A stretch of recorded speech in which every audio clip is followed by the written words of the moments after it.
Morning, morning. I'll start off with a karakia.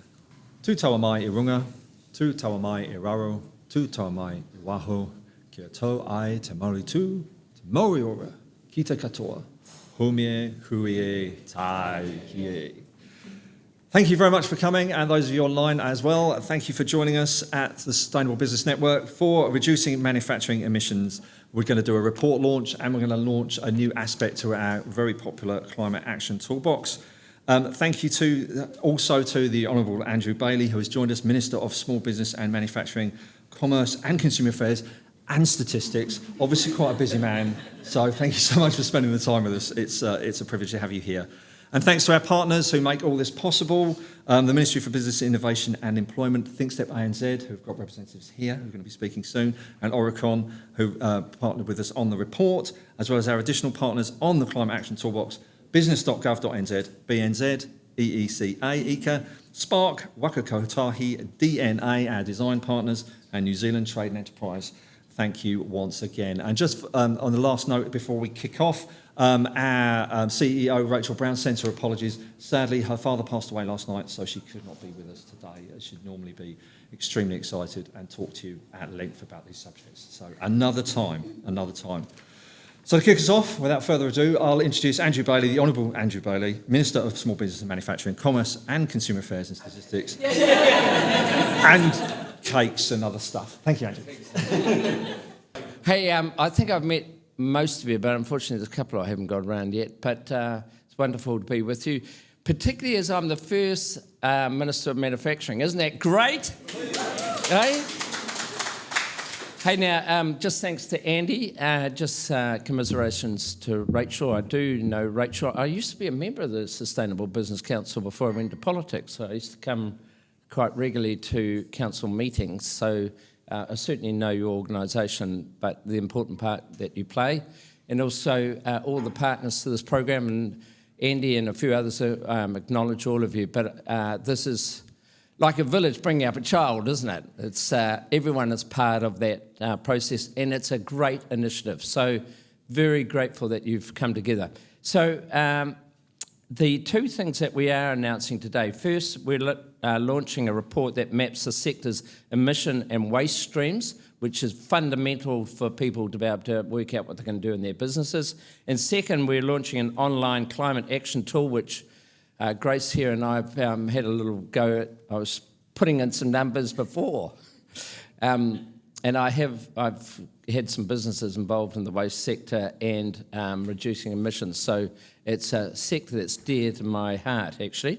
Now, I'm not going to go through all the details because there's lots of other speakers, but just acknowledging that there is very useful tools. Hey, just in terms of the government, we've got two overarching ambitions. The first one is we want to grow the economy. You must grow the economy, and supporting businesses to thrive is a key component of that. And the second one is that we've got to reduce our greenhouse emissions. You know, so we all know increasingly that if we do not reduce our emissions, we do not map them, it's going to be harder for New Zealand manufacturers to export around the world. And it's vital that we support manufacturers to do just that.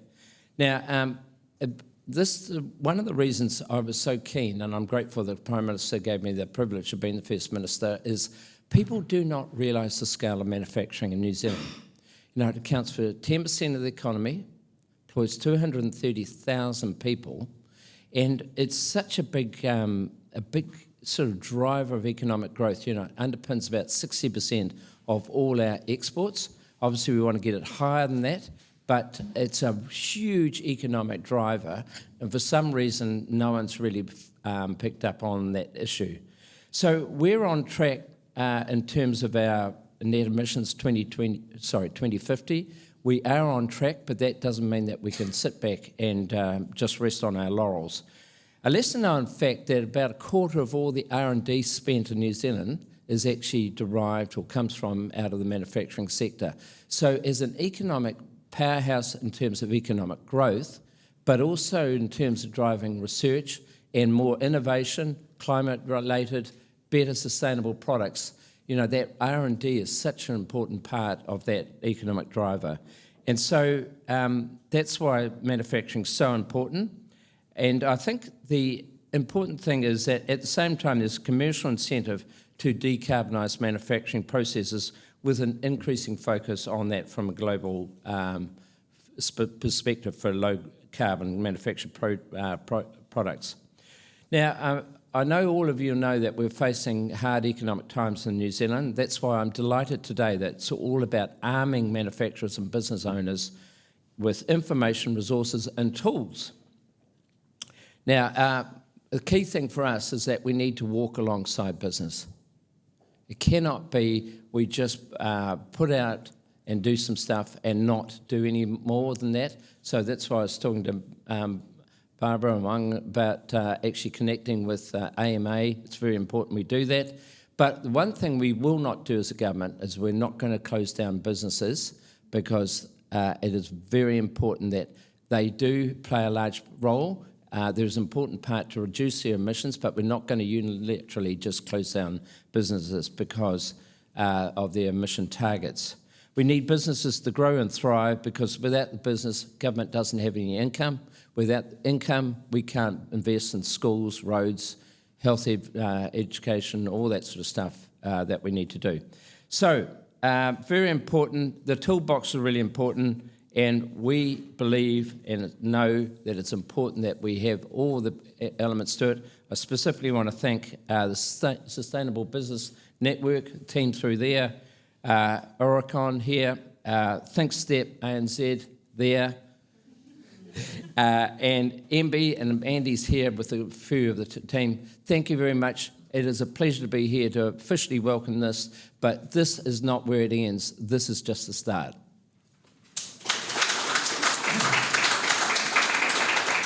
Thank you very much, Andrew. Awesome. I know Rachel, if she was here, would stress partnership between business and government is the way forward. You know, that collaboration, everybody pushing in the same direction. And we're going to hear a little bit more about the detail now about this report from Andrew Hume from MB, Wanning Chua and then Jim from Aurecon, and then Jim Godin from ThinkStep. They're doing a team effort. Shall I say the long title? I'll go for it. Mapping emissions and waste stream profiles and opportunities for achieving net zero circular advanced manufacturing. Tell us what that's all about. Excellent. Thank you for the introduction. Kia ora koutou. My name is Andrew Hume. I'm the General Manager for Business, Consumer, and Commerce Policy. Sorry, we just changed our name, so I'm still wrapping my head around it. And among other things, my branch is responsible for supporting the Minister with policy advice around the new manufacturing portfolio, which I'm really excited about. So it was a really nice addition to my portfolio. Look, I'll say a couple of things that the Minister already said, but really quickly. So just want to thank the Sustainable Business Network for hosting the event in your new office space. And it is really my pleasure to help launch this new report. Thank you for saying, I was about to say the name, but it is quite long, so I'll dispense with the name of the report. I guess, most people will be familiar with net zero goals, but maybe somewhat less familiar with the idea of circular economy and circularity. Certainly not the people in this room, but some people outside this room. And I think that's where this report can be really valuable. And really, circularity is just really about designing out waste from systems, and also, to the extent that we can, creating value from those waste streams. The advanced manufacturing sector makes up about 10% of New Zealand's economy, or it's about... Should I move to that one? I didn't want to do that. Oh, fantastic. Thank you. Look, the advanced manufacturing sector makes up about 10% of New Zealand's economy. It's $24 billion. It's a huge sector of the economy. And this study really aims to support the growth and resilience of this incredibly important sector, with the goals of the research to help identify and map the sector's emissions and waste patterns, find ways to adopt circular and net zero manufacturing practices within and across subsectors, supporting New Zealand's emissions reductions plans and also the New Zealand Waste Strategy. So between September 2023 and May 2024, experts from Aurecon, ThinkStep, and the Sustainable Business Network used both quantitative and qualitative methods to map emissions and waste streams across the advanced manufacturing sector and its 7 subsectors using data from 2019. The reason that we used 2019 data was that it was essentially pre-COVID, and it was the last set of data that was likely to be a good representation of the sector at that time. So a combination of bottom-up and top-down approaches provided broad and detailed views of the emissions and waste profiles of New Zealand's advanced manufacturing sector. It combined desktop research, stakeholder engagement, and reporting. And this report and data set are the latest in a suite of papers that MB has commissioned over the last couple of years to help support other research that we've commissioned in this space. Includes the impact of circular approaches on emissions, jobs, and other factors, barriers and enablers and approaches for a more circular economy, developments in international policy and regulatory environments around the circular economy, and enabling digital technologies for the circular economy and bioeconomy. You can find all of this research on MB's website, and you'll actually see that most of that research was delivered by Aurecon, ThinkStep, and the Sustainable Business Network. They've been our partners through much of that research. So through that whole body of work, these organizations have really demonstrated their true expertise in this area of circularity and waste. Look, on behalf of MB, I'd like to thank Kelly McLean, who, there she is, Jim Godden and James Griffin, and both of your teams for all of your work. I understand my team's found it really rewarding working with you guys, so thank you. You've produced an incredibly high-quality piece of research that will no doubt help businesses and manufacturers think about ways to grow, increase productivity and resource efficiency, reduce their emissions, and help New Zealand become more circular. Now, I'll hand over to the people who actually know the contents of this report inside and out. So I'll hand over to Wanning to begin with, and then on to Jim. So thank you.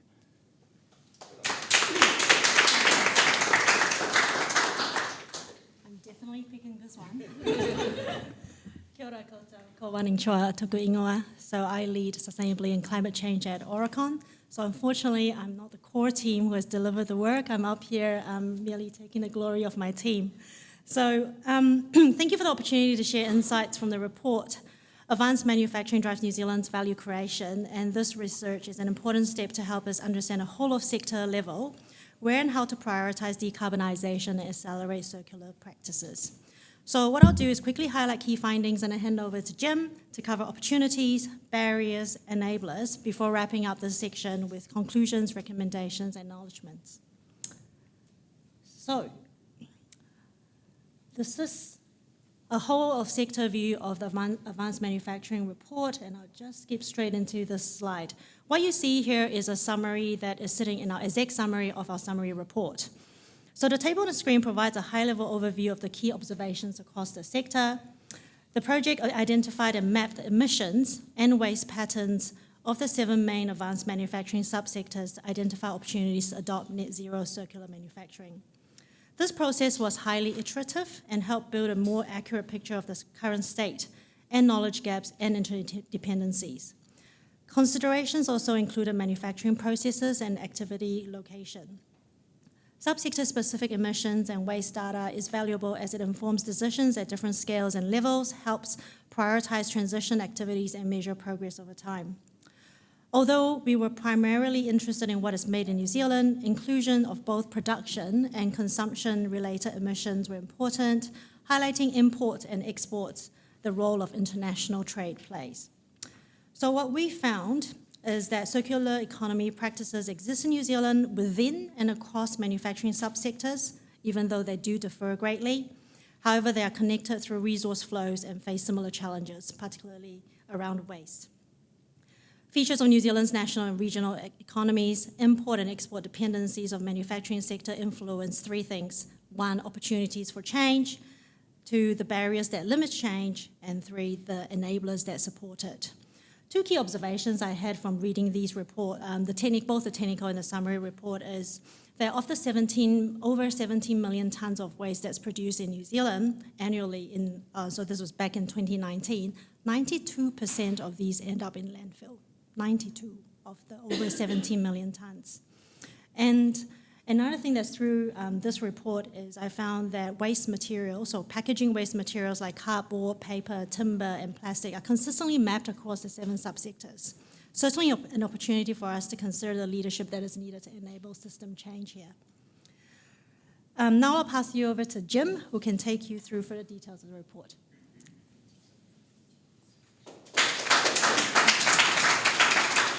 Thanks, Wen-ling. So I'm going to take you through the opportunities, enablers and barriers for the circular economy. So starting with the opportunities, which is always a good place to start. I'll put that down. I'm from a materials background originally, and I think one of the key areas for the circular economy generally, and for New Zealand in particular, is in risk reduction and cost reduction. The circular economy represents a great opportunity to recover value. So it's not just about waste diversion, it's about recovering value, and particularly manufacturing value that is otherwise lost through recycling and through landfill. So those risks represent both direct economic savings from recovering materials within the economy, and also by decoupling from supply chain risks that exist and are increasing through a lot of the materials we import for technologies and manufacturing products. Through that, there's the opportunity to improve our supply chains, and part of that is decoupling from those supply chain risks and being more ethical consumers, if you like. Is also an opportunity to consume more of the materials that we produce ourselves. So there are opportunities to produce and consume more of our own products and to become more economically resilient as a result of that. As mentioned earlier, there is a growing trend in terms of the expectation for sustainability and sustainable products. So by embracing the circular economy, there is an opportunity to promote our brands and to become more attractive exporters, particularly for regions like the European Union, who are rapidly evolving their requirements for circular economy products as part of their pattern of consumption. There is opportunity for asset management, so particularly with the products that we import, and we are likely to continue importing, stretching the lifetimes of those products, so making sure they're more durable, that they can be reused and remanufactured, is one of the key ways to decouple from those supply chain risks that we otherwise can't avoid. So making our assets and sweating our assets a bit more. And behind all of that, the opportunity to strengthen relationships, not only internationally, but also through job creation and creating more community involvement in reuse and remanufacturing. So onto the barriers and enablers. Obviously, the typical one with any area that's growing is access to capital. There is a lot of risk aversion, particularly around the circular economy, which is a relatively new model that a lot of businesses are not quite at ease with yet in terms of the risk involved in investing in circular economy initiatives. Traditionally, there is an interplay between the prioritisation of sustainability initiatives and other requirements, particularly where it comes to regulatory requirements. Regulatory requirements are always promoted first. So making space for the prioritisation of circular initiatives is also a barrier. Access and understanding of the new business models that exist around the circular economy it was also a barrier, as well as the access to the necessary supply chains, and particularly when we come on to things like remanufacturing, that's the case. Lack of knowledge and understanding of waste reporting. We found there was very limited information that we could access, and certainly we could go further in terms of understanding where our materials go and how those can be recovered. So that was a potential barrier, and also scarcity of workforce knowledge, the familiarity with circular economy business models and how to design those in is a potential barrier. On the enabler side, we saw quite a lot of collaboration and opportunities for collaboration, both within and across sectors and within regions. Accessible funding is obviously a key enabler. You know, being able to change business models is a risky business, and financing or de-risking that for businesses is key. And behind that is the government policies and regulations, which we hope we'll see coming through. And those are really key as an enabler for innovation. If we have the right metrics and the right trends and the right drivers for businesses to adopt the circular economy, that is a real stimulator for innovation within the sectors and an enabler for those models to come through. We're already seeing progress by the Ministry for the Environment in terms of waste reporting, and we'd like to see that continue. That is a key enabler for industry to understand where the opportunities lie. And having national and industry-specific targets for circularity. When I say circularity, I don't mean just recycling. I mean circularity is a more holistic concept, including durability, reuse, remanufacturing, and the bioeconomy that all sits within that. And we have new metrics now that enable us to quantify circularity in that holistic context. And then support for innovations in biorefining and digital technologies. This is an area that we see coming through with digital product passports, and obviously New Zealand has a strong bioeconomy, which we want to see continue. Wani, I'll hand back over to you for the conclusions, recommendations. Thank you. I'll remember my goals. Thanks, Jim. So just to wrap this up, so I'm going to run through a bunch of our conclusions and recommendations and then do a bit of acknowledgements at the end. So just a couple of conclusions here. As you can see, circular economy practices does exist in New Zealand, and our supply chain emissions are significant across all subsectors. Most of the subsectors depend on imports and offshore their emissions. As a result, some of these are exposed to critical mineral risks. So for the import-dependent subsectors, circular economy models that reduce consumption by extending service lines, sharing access to products, or creating jobs through reuse, remanufacturing, or repair may reduce supply risk and global emissions. In some subsectors, opportunities exist to use more of what we produce locally. In some cases, this could make businesses more resilient and create skilled jobs. So number 6 is solutions that match business needs are more commercially attractive. And the last conclusion we have is the industry is open to collaborating. And we need... Yes, we want to collaborate. Minister, we heard it loud and clear. But we need better access to data to support better decision making. Recommendations. We recommend that we continue to develop and update the data in this report with industry to understand trends and changes to manufacturing emissions and waste. We recommend better collaboration with industry to identify, prioritize, and realize opportunities to develop a decarbonized, circular manufacturing sector, understand our resource flows, and investigate opportunities for industrial symbiosis to reduce and divert waste. We recommend that we continue to support adoption of digital tools to help industry collect and communicate data, and continue to investigate ways to make assets last longer, to Jim's point. We will need a bunch of more support around getting people together and actually having the system to support that data collection. So we do that by the 7 different components? With the 7 different subsectors, correct. Yeah. But certainly it is a very open stakeholder group that are willing to collaborate. So I guess you have already surpassed the first barrier of not willing to engage. Yeah. And lastly is around addressing the data gaps, limitations and assumptions further, including consumption-based emissions, stocks and flows, identify critical minerals, links and circular economy strategies, waste data, and potentially harmful hazardous waste streams. So this is our last slide here. I just want to take this opportunities to thank MB for commissioning this work. And we're also super grateful for the 200 contributions from businesses, industries, and community organizations, researchers, and government, with many in the room and online. Thank you for participating in the workshops and being very straight up with us around your insights. It is a report that covers new ground, and we can't wait for you to check it out.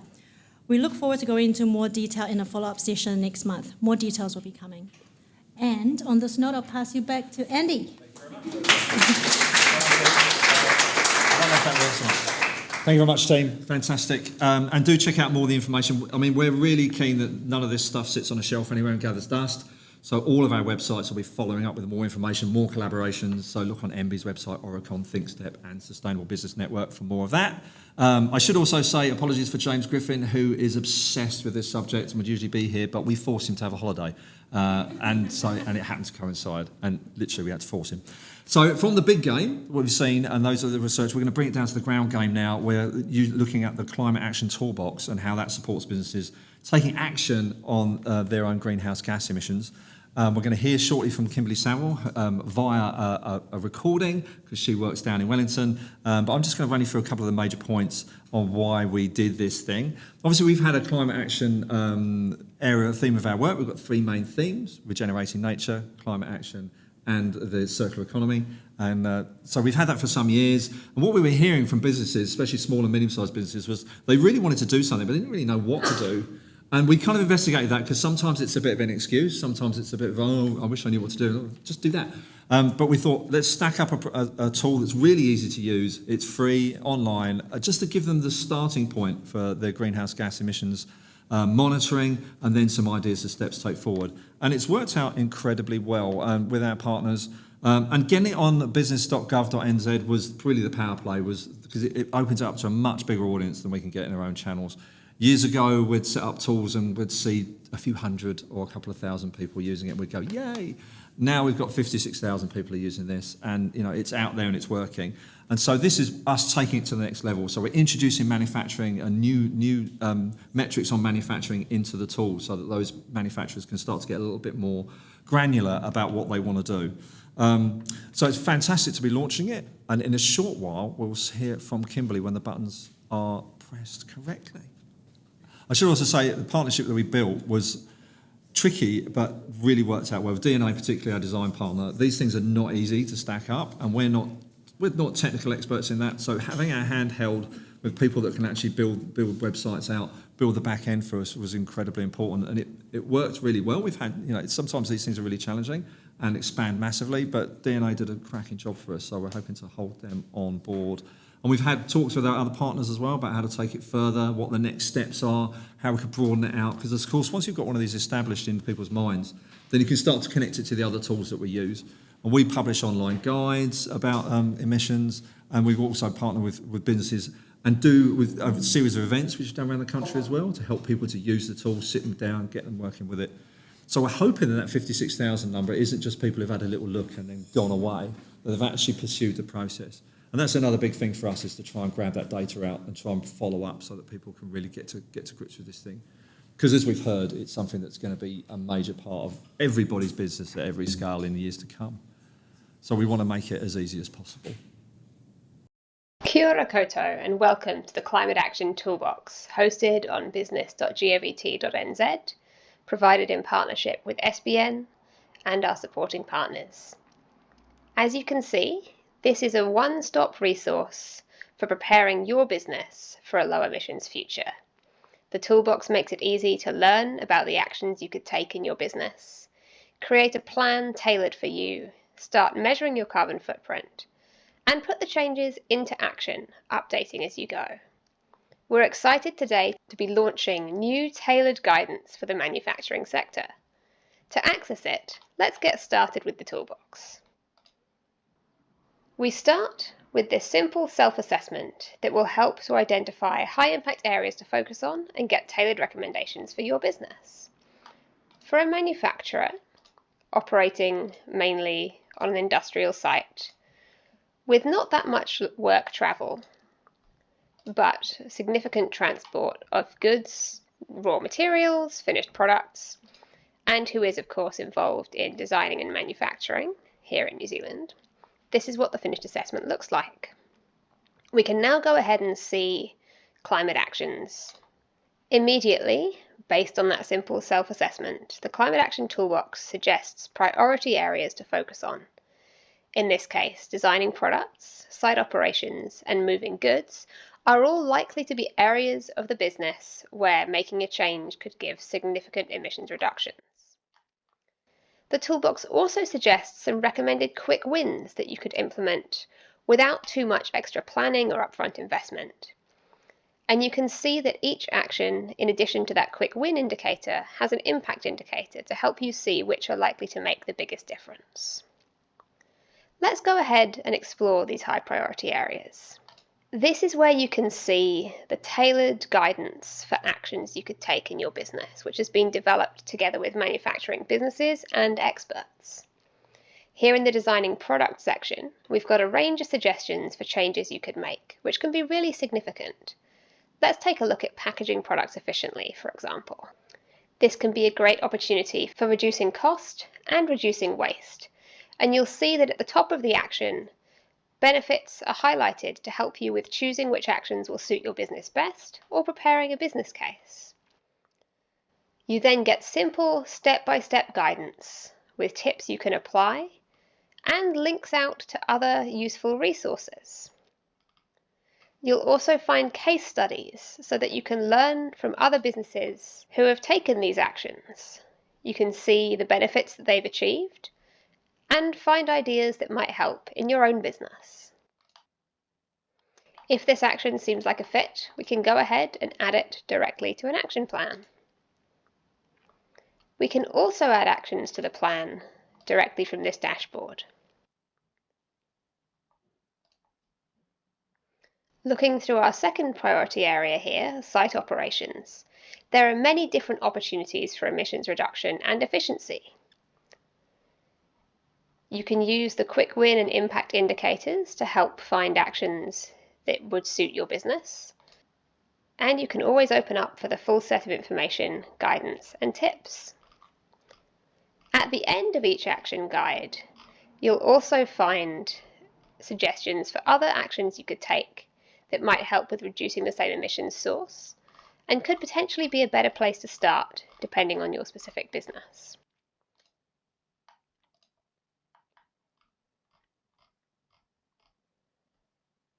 You can also add actions that you may have already completed, marking them off as done in your action plan. And you can always browse the lower priority areas as well, in case those are a better starting point for your business. Whichever area of your operations and your products you're interested in changing, you'll find suggestions in the toolbox.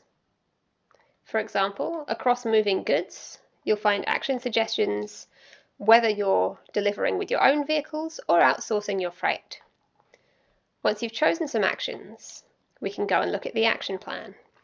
This is the heart of your Climate Action Toolbox, your own tailored selection of the actions that you want to take in your business.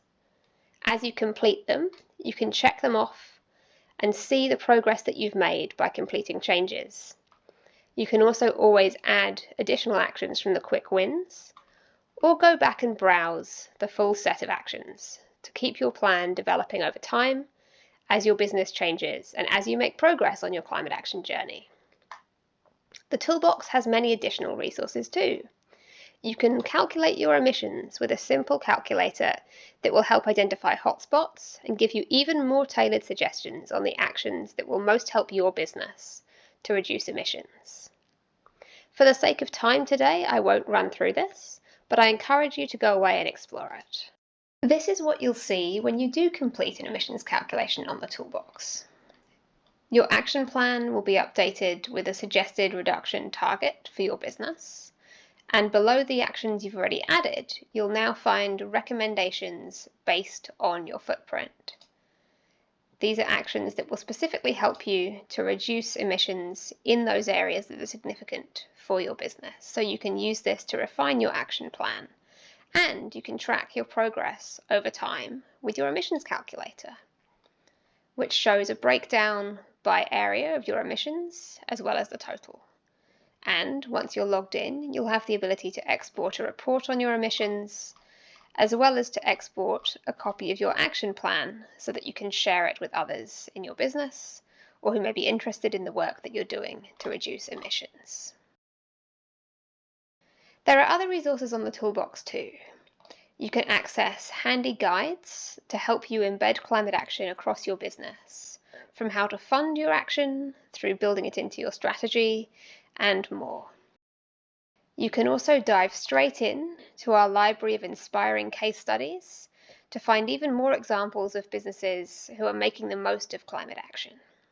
That's a very brief introduction to the Climate Action Toolbox and what you can find on our new manufacturing pathway. I encourage you to explore for yourself, develop your own action plan tailored to your business, and start making the changes that will enable you to seize the opportunities of a net zero, circular manufacturing future. Ka kite anō.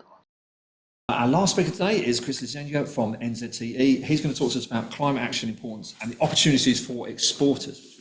Kia ora, everyone. Good to be here. Tēnā koutou, ko Chris Lisenga aho. Thank you for having me. As Andy mentioned, I'm the Sustainability Advisor at NZTE, New Zealand Trade Enterprise. For those of you unfamiliar with us, we are a government agency dedicated to helping New Zealand export businesses grow internationally. That keeps us very uniquely connected to changes in the global market and legislation, as has already been mentioned, that it is already beginning to impact and influence the decisions made by New Zealand manufacturers. So I'll shine a little bit of a light on what we're seeing in that space this morning. So I want to address a critical shift and a growing emphasis on climate action within New Zealand's manufacturing sector. This isn't just a fleeting trend, but it's a transformative force shaping global economies and the decisions that businesses are making to respond to those global changes.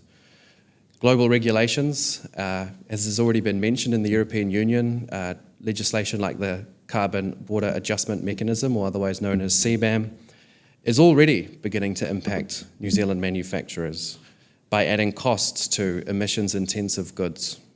While these regulations currently only affect a small subset of the manufacturing export sector, they indicate a broader shift globally to low-emissions, circular, renewable industries and lower sort of environmental impact in production models.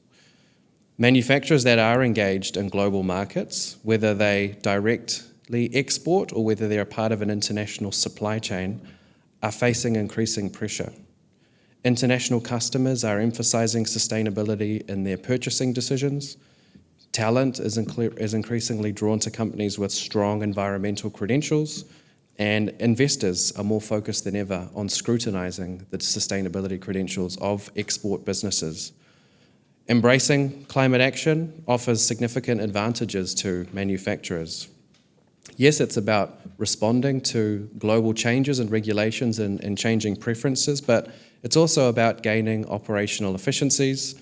It's about reducing waste. It's about cutting energy costs. And as all the enablers and the opportunities that have been mentioned in the report, strengthening your company's brand globally. So climate action is now providing New Zealand exporters with a strategic advantage and positioning them at the forefront of innovation. However, as has been mentioned, there are plenty of challenges for manufacturers in making progress on this. The costs, the skills shortages, the capacity and capability gaps, and just the sheer complexity and how new all of this is for manufacturing companies.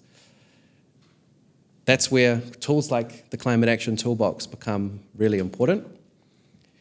The resource offers manufacturers industry-specific insights and practical guidance on emissions reduction and emissions measurement.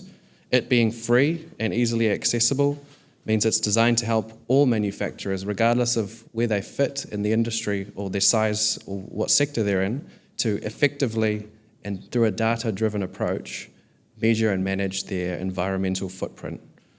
We've heard how large scale and how significant the sector is, 10% of the economy, 250,000 jobs. I think one interesting thing on top of all of that is almost half of these jobs are in the regions.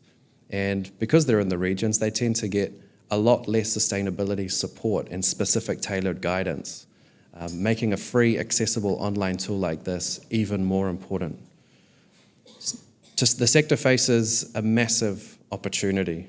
Manufacturers have a chance not just to meet global changing requirements, but to set a new standard, lead the world on new kinds of production models.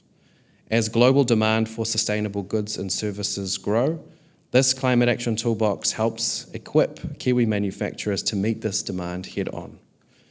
At NZTE, we're really excited about this revamped tool, and we can't wait to see what manufacturing businesses achieve once they get it into their hands. So, ina mana, ina reo, ro rangatira ma, tēnā koutou, tēnā koutou, tēnā koutou katoa. Thank you.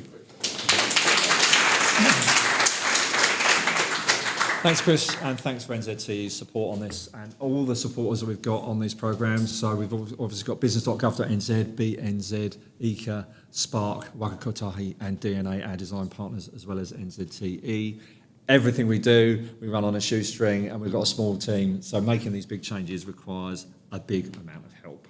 So thank you so much for everyone being here today, particularly thanks to the Minister. I won't read out your list again, but thank you for, obviously you've got to get on with that now. And thank you, those of you at home, for joining us as well. Do get on the website, sustainable.org.nz and business.gov.nz to see those tools and start getting in there and using them. For those of us here, we have got some morning tea for you, so do stay on. And this is a networking space, so please stay on and network for as long as you like. Make those contacts to make interesting things happen. I'll just close off with a karakia. Unahia, ki te ura tapanui, ke wate, ke mawa te naka. Te tinana, te wairua, ki te aratangata, kore rā I runga, whaki irihia, aki ki runga, kia tina, tina, hui e, tai. Thank you very much. Enjoy.